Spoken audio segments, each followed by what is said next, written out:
Hi there. One of the most frequently asked questions that we get at Fire Mountain is, how do I make a really nice looking crimp, yet make it a strong holding crimp? I'm Tom Triplett, and I'm going to show you how to use the crimping tool. I've done a couple demonstrations here to give you an idea of a really attractive crimp.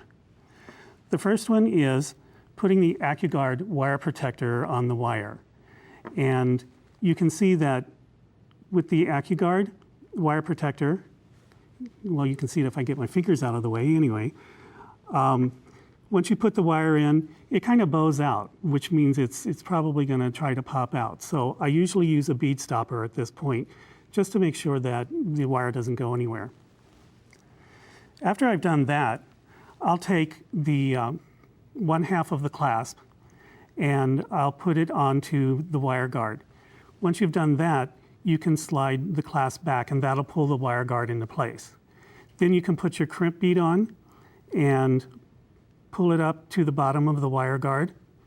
And at this point, you can start crimping your crimp bead.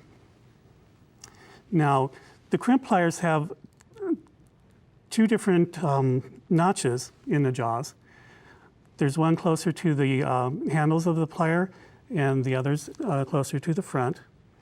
The first part of it is putting the crimp actually in the notch that's closer to the handles. Then what you want to do is go ahead and give it a good squeeze until you can feel that crimp collapse there. All right, when you take the plier off, you'll notice there'll be a little divot right in the middle of the crimp. The next step is you want to stand that crimp up vertically and put it in the front notch of the plier. When you do that, you give it a squeeze, and what that does is it squeezes the crimp down and it folds it the rest of the way over. Having done that, you can take the bead stopper off, give the wire a little tug, and that'll tell you that you've actually got a good strong crimp.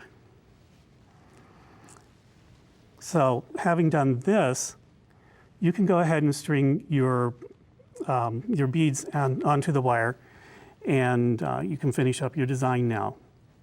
So what you'll want to do once you've got your beads strung on is string on your crimp bead, first of all. And I kind of like to do it like this because I have a little bit of a shaky hand. So if I just leave the crimp bead on the table and put the wire through it, makes it a little bit easier.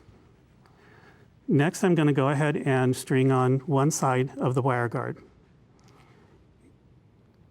Okay, the wire guard has a hole on either side, so you can choose whichever, it doesn't matter. I'm going to have to probably pick this one up and go ahead and put that one on there.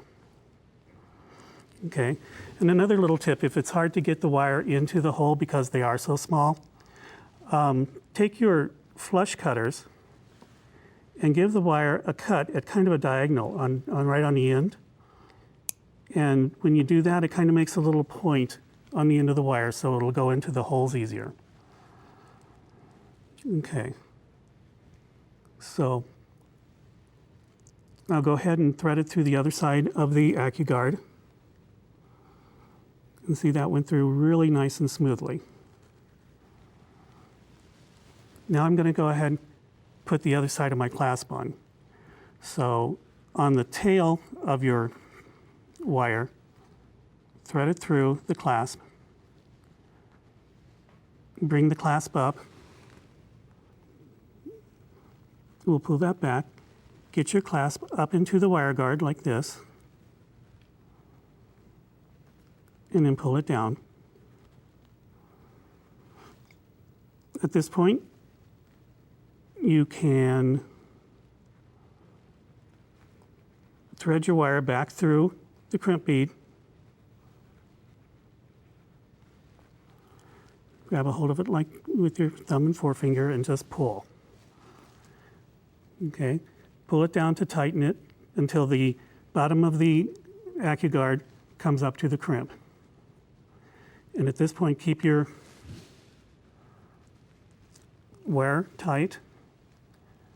You can grab your crimping pliers and again the same process as I showed you before.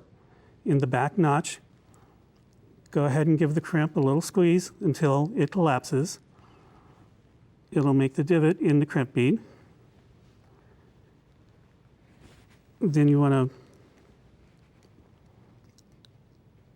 stand the crimp bead up vertically at this point, put it in the notch closest to the end of the plier jaws, and give that a squeeze so that the crimp bead folds over. Now, at this point, if you want to make it really attractive, you can go ahead and cut off this tail end of wire, being very careful not to cut off any of the other wire, or your jewelry piece will fall apart. And that would really cramp your style. So once you've done that, take your crimp cover,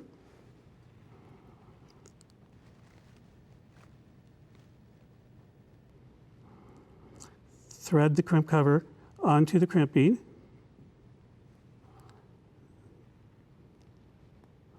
like that. Sometimes it's a little hard to get on there, so you just got to kind of play with it to make sure it goes over the crimp bead. Okay, and I think, there we go. Then just take your chain nose plier and apply pressure to the outsides of the crimp cover until it closes down. And that gives you a nice finished look that looks like another bead, and you can't even see that crimp. So I think this piece is ready for the red carpet. Fire Mountain offers a very wide selection of crimp beads, crimp covers, and clasps for your jewelry designs. We also have over 9,000 jewelry designs in the gallery of designs on the Fire Mountain Gems website. So don't cramp your style, crimp your style instead. Have a good day.